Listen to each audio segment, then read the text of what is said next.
ప్రియమైన దేవుని బిడ్డలారా, ప్రభువును రక్షకుడైన యేసయ్య నామంలో హృదయ అంతరంగము నుంచి మీకు శుభవందనాలండి. అపోస్తుల కార్యములు 1వ అధ్యాయం 8వ వాక్యాన్ని చదువుకుని ఈరోజు కొరకు మనము ప్రార్థన చేద్దాం. అయినను పరిశుద్ధాత్మ మీ మీదికి వచ్చినప్పుడు మీరు శక్తి నొందెదరు గనుక మీరు యెరూషలేములోను యూదయ సమరయ దేశముల యందంతటను భూదిగంతముల వరకును నాకు సాక్షులయ్యుందురని వారితో చెప్పెను.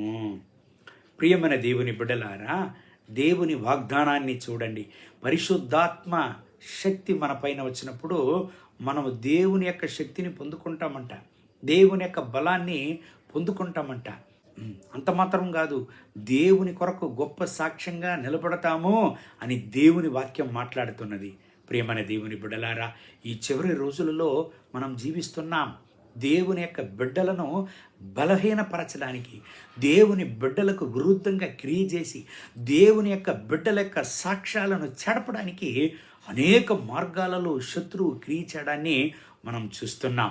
దేవుని బిడ్డలారా, ఈ చివరి రోజులలో దేవుని కొరకు ఒక దేవుని బిడ్డ ఒక గొప్ప సాక్ష్యంగా నిలబడడం ఒక గొప్ప సవాలుగా ఉంటున్నది.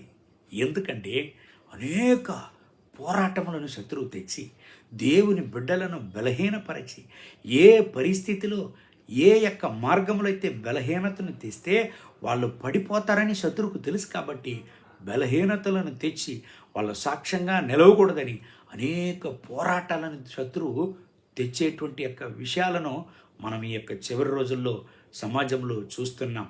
అవును ప్రియమైన దేవుని బిడ్డలారా, మీ యొక్క ఆత్మీయ జీవితంలో మీరు ఎలాగుంటున్నారు? మీరు బలంగా ఉంటున్నారా? అవును ప్రియమైన దేవుని బిడ్డలారా, ఈ ఉదయకాల సమయంలో ఈ దేవుని వాగ్దానాన్ని మీరు వింటున్నారు. మీ యొక్క ఆత్మీయ జీవితం ఎలాగుంటున్నది? అయ్యో, ఎందుకు ఇటువంటి బలహీనతలు నేను అనుభవిస్తున్నాను?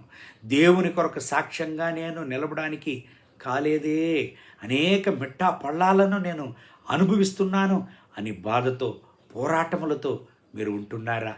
భయపడకండి. పరిశుద్ధాత్మ దేవుడు ఈ ఉదయకాల సమయంలో మనతో మాట్లాడుతున్నాడు. అపోస్తుల కార్యములు 1వ అధ్యాయం 8వ వాక్యం మనకు చెప్పిస్తున్నది చూడండి. పరిశుద్ధాత్మ అభిషేకముతో మనం నిండి ప్రార్థన చేయాలంట. అవును ప్రియమైన దేవుని బిడ్డలారా, మీరు ప్రార్థన చేయనప్పుడల్లా దేవుని యొక్క అభిషేకముతో నిండి ప్రార్థన చేయండి. దేవుని యొక్క అభిషేకముతో నిండి ప్రార్థన చేయండి. మీ బలహీనతలన్నీ మారిపోవను. అంత మాత్రం కాదు, మీ యొక్క సాక్ష్యాన్ని, మీ యొక్క పేరును చెడపడానికి చూసేటువంటి యొక్క శత్రు పోరాటములను నాశనము చేయను. దేవుడు శత్రు పోరాటములను నాశనం చేసి మిమ్మల్ని సాక్ష్యంగా దేవుడు నిలబెట్టును. దేవుని కొరకు మీరు ప్రకాశించెదరు. ఈ దేవుని వాగ్దానాన్ని బట్టి దేవుడు మిమ్మల్ని ఆశీర్వదించి ఈ రోజంతా నడుపునుగాక. కళ్ళు మూసి ప్రార్థన చేద్దామా? మహోన్నతమైన ప్రభువా, ఈ ఉదయకాల సమయంలో నా ప్రియమైన సహోదర సహోదరుల కొరకు ప్రార్థన చేస్తున్నాను. మీ బిడ్డల్ని ఆశీర్వదించండి. అవును ప్రభువా, ఈ ఉదయకాల సమయంలో ఎవరంతా నాతో కూడా చేరి ప్రార్థన చేస్తున్నారు. అయ్యా, ఎందుకు ఈ బలహీనత, ఎందుకు ఈ పోరాటము? దేవుని కొరకు నేను సాక్ష్యంగా నిలవబడడానికి కాలేదే? ఎందుకు నా యొక్క జీవితం, నా విశ్వాస జీవితం, నా ప్రార్థన జీవితం తల్లడిల్లుతున్నది?